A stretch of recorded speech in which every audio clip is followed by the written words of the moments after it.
الحمد لله رب العالمين والصلاة والسلام على نبينا محمد صلى الله عليه وسلم وعلى آله وأصحابه أجمعين ومن تبعهم بإحسان إلى يوم الدين وأشهد أن لا إله إلا الله وحده لا شريك له وأشهد أن محمدا عبده ورسوله۔ معزز سامعین کرام، نماز مسنون کا طریقہ بیان ہو رہا ہے اور ہم یہ بحث کر رہے ہیں کہ نماز میں ہاتھ کہاں باندھا جائے۔ جب قیام میں ہم کھڑے ہوتے ہیں تو اپنے ہاتھوں کو کہاں باندھیں؟ ناف کے نیچے یا ناف پر یا سینے پر؟ تو بہت سارے دلائل پچھلے درس میں پیش کیے گئے، جن میں ان باتوں کا ذکر کیا گیا کہ نبی صلی اللہ علیہ وآلہ وسلم اپنے بائیں ہاتھ پر داہنے ہاتھ کو رکھا کرتے تھے اور سینے پر ہاتھ باندھا کرتے تھے۔ اس سلسلے کی یہ تیسری دلیل ہے۔ سیدنا وائل بن حجر رضی اللہ تعالیٰ عنہ فرماتے ہیں انہ رأى النبی صلی اللہ علیہ وسلم وضع یمینہ علی شمالہ ثم وضعہما علی صدرہ، کہ انہوں نے نبی اکرم صلی اللہ علیہ وسلم کو دیکھا کہ آپ صلی اللہ علیہ وسلم نے اپنا دایاں ہاتھ بائیں ہاتھ پر رکھ کر انہیں سینے پر باندھ لیا۔ یہ حدیث السنن الکبریٰ للبیہقی کی ہے اور حدیث نمبر 2336 ہے۔ اسی طرح طبقات المحدثین میں بھی آئی ہوئی ہے 432 نمبر پر باصبہان لأبی الشیخ کے روایت سے۔ بہت سے اہل علم نے اس حدیث کو حسن قرار دیا ہے، بالخصوص جب اس سلسلے کی صحیح سند سے متصل احادیث موجود ہیں۔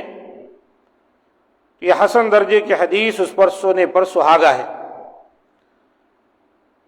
لہذا اس حدیث سے بھی پتہ چلا کہ نبی صلی اللہ علیہ وآلہ وسلم نماز میں اپنے بائیں ہاتھ پر داہنے ہاتھ کو رکھ کر سینے پر ہاتھ باندھا کرتے تھے۔ وضع یمینہ علی شمالہ، اس طرح ثم وضعہما علی صدرہ، پھر ان دونوں کو آپ نے اپنے سینے پر رکھا۔ بالکل واضح طور پر اس حدیث کے اندر اس کا بیان ہے۔ چوتھے نمبر کی حدیث ہے طاؤس رحمہ اللہ سے، فرماتے ہیں کان النبی صلی اللہ علیہ وسلم یضع یدہ الیمنی علی یدہ الیسری ثم یشد بینہما علی صدرہ وہو فی الصلاۃ۔ نبی اکرم صلی اللہ علیہ وسلم نماز میں اپنا دایاں ہاتھ بائیں ہاتھ پر رکھ کر انہیں سینے پر باندھا کرتے تھے۔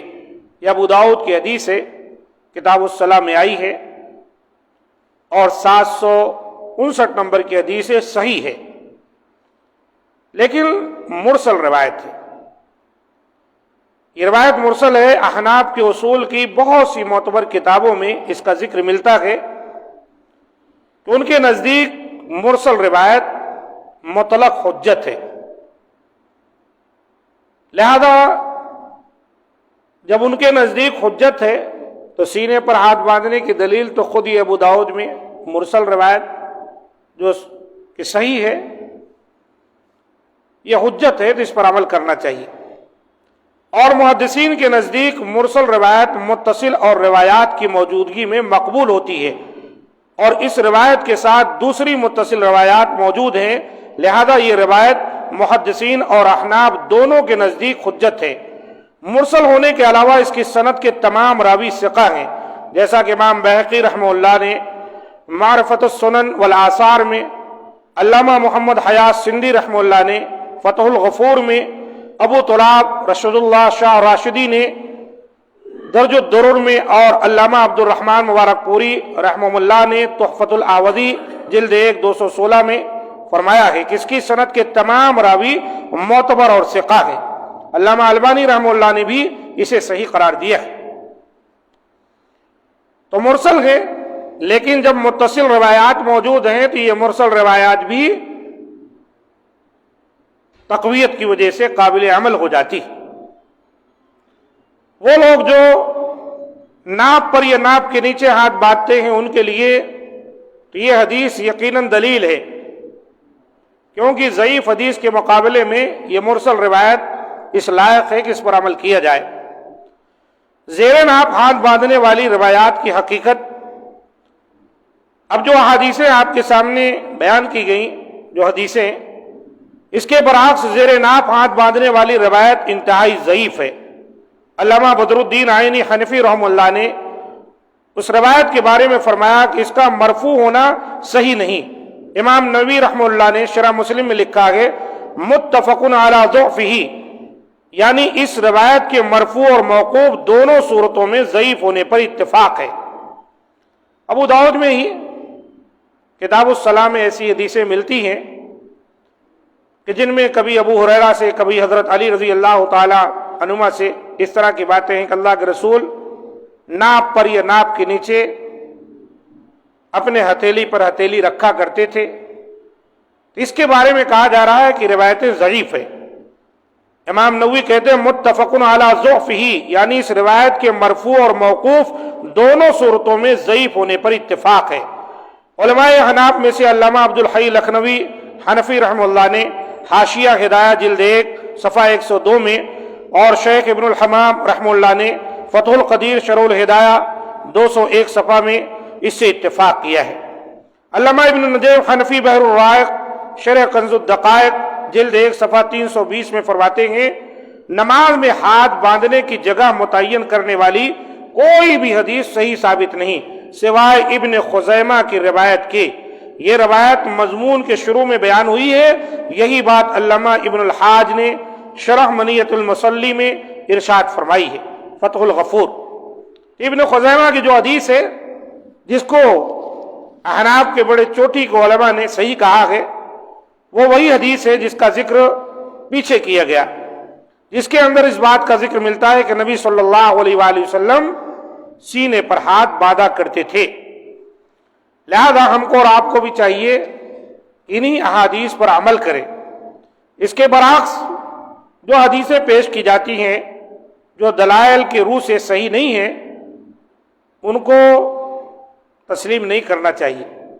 علماء حناف نے بھی ابن خزیمہ کی حدیث کو صحیح کہا ہے، اور وہ یہ ہے سیدنا وائل بن حجر رضی اللہ تعالیٰ فرماتے ہیں صلیت مع رسول اللہ صلی اللہ علیہ وسلم ووضع یدہ الیمنی علی الیسری علی صدرہ، کہ میں نے نبی صلی اللہ علیہ وسلم کے ساتھ نماز پڑھی تو آپ نے اپنے دائیں ہاتھ کو بائیں ہاتھ پر رکھا سینے پر، علی صدرہ، سینے پر ہاتھ رکھ کر آپ نے ہاتھ باندھے. اب آخر میں حنفی عالم ملا الحداد جونپوری کی عبارت یہاں پر بیان کی جا رہی ہے جو اس مسئلہ کو واضح کرتی ہے. وہ لکھتے ہیں امام شافعی رحمہ اللہ کی دلیل وائل بن حجر رضی اللہ تعالیٰ عنہ کی حدیث جو مضمون کے آغاز میں ہے اور علی رضی اللہ تعالیٰ عنہ سے روایت کی سنت طریقہ ناپ کے نیچے ہاتھ باندھنا ہے، یہ روایت بالاتفاق ضعیف ہے جیسا کہ امام نووی رحمہ اللہ نے بیان کیا ہے. نیز میں کہتا ہوں کہ اس کے ضعیف ہونے پر دوسری دلیل یہ ہے کہ علی رضی اللہ تعالیٰ نے آیت ونحر کی تفسیر یہ کی ہے کہ سینے پر ہاتھ باندھنے چاہیے، اور الناحر سینے کی رگ کو کہا جاتا ہے. لہذا ونحر کا معنی یہ ہوگا کہ ان رگوں کے اوپر ہاتھ رکھے جائیں، اور اسی لیے تفسیر کی گئی ہے جو شخص اس روایت کو رد کرے اس کے لیے وائل بن حجر رضی اللہ تعالیٰ عنہ کی روایت جو ہم نے بیان کی ہے اس پر عمل کرنا واجب ہے. اور اس طرح کہنا کہ ناپ کے نیچے ہاتھ باندھنا تعظیم والا فعل ہے تو یہ بات غلط ہے کیونکہ حدیث کے خلاف ہے. شرح ہدایہ صفحہ 407 قلمی نسخہ ہے یہ، اس کے اندر بیان کیا ہے. حنفی عالم ملا الحداد جونپوری رحمۃ اللہ علیہ. دیکھیں کتنی پتے کی اور انصاف کی بات کہی. حضرت علی رضی اللہ تعالیٰ عنہ سے ونحر سورہ کوثر میں ہے نا فصل لربک ونحر، اس کی تفسیر میں ایک روایت ملتی ہے کہ اس سے مراد ہے سینے پر ہاتھ باندھنا، لیکن اہل علم نے اس کو ضعیف کہا ہے.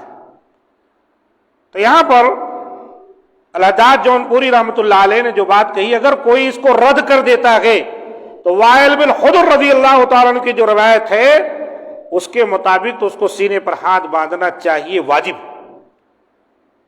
یہی جو قدیم علماء تھے، پرانے علماء تھے، یہی ان کی بڑی شان تھی کہ اگر وہ علماء حناف بھی تھے تو حقیقت جس طرف رہتی تھی اس کو تسلیم کر کے کہہ دیتے تھے کہ یہ حدیث ہے اور صحیح ہے، یہ ضعیف ہے۔ اور علماء اہل حدیث بھی اگر کہیں کسی مسئلے کے اندر اختلاف ہوتا تو اگر بات واقعتاً درست ہوتی علماء حناف کی تو اس کو تسلیم کر لیتے تھے۔ اب وہ دور آ گیا ہے کہ ہم، اللہ رحم کرے، نہ کوئی ان کی بات تسلیم کرتا نہ ان کی بات تسلیم، ہر ایک دوسرے کی بات کے رد میں لگے رہتے۔ حالانکہ صحت کے اعتبار سے، دلائل کے اعتبار سے جب کوئی حدیث صحت کے درجے تک پہنچ جائے تو اس کو تسلیم کر لینا چاہیے۔ احناف کو بھی تسلیم کرنا چاہیے، اہل حدیثوں اور سلفیوں کو بھی تسلیم کرنا چاہیے۔ بہت سے مسائل ہیں جن میں احادیث صحیح ہیں لیکن ہمارے اہل حدیث سلفی حضرات اپنی منمانی کرنا چاہتے، اور یہاں جب نماز کے مسئلے آتے ہیں تو وہ لڑتے ہیں، سینے پر ہاتھ باندھو، رفع الیدین کرو، آمین بالجہر کو، یہ وہ انگلی ہلاؤ سنت ہے۔ بھائی میرے، یہی نماز ہی پڑھنے میں سنت نظر آتی ہے، اور بھی دنیا کے اندر بہت سے مسائل ہیں، بہت سے رسومات میں آپ پھنسے ہوئے ہیں، شادی بیاہ کا مسئلہ ہے، لین دین کا مسئلہ ہے، وہاں پر بھی احادیث صحیحہ کی قدر کریں، وہاں بھی غور کریں، اور اللہ اور رسول کا جو منشا ہے اس کے مطابق عمل کریں۔ اللہ تعالی ہم تمام کو جو بات حق ہے اس کو تسلیم کر کے اس پر عمل کی توفیق دے، اور بلا وجہ تنازع اور اختلاف اور جھگڑے سے محفوظ رکھے۔ ھذا ما عندی، سبحان ربک رب العزۃ عما یصفون، وسلام علی المرسلین، والحمد للہ رب العالمین۔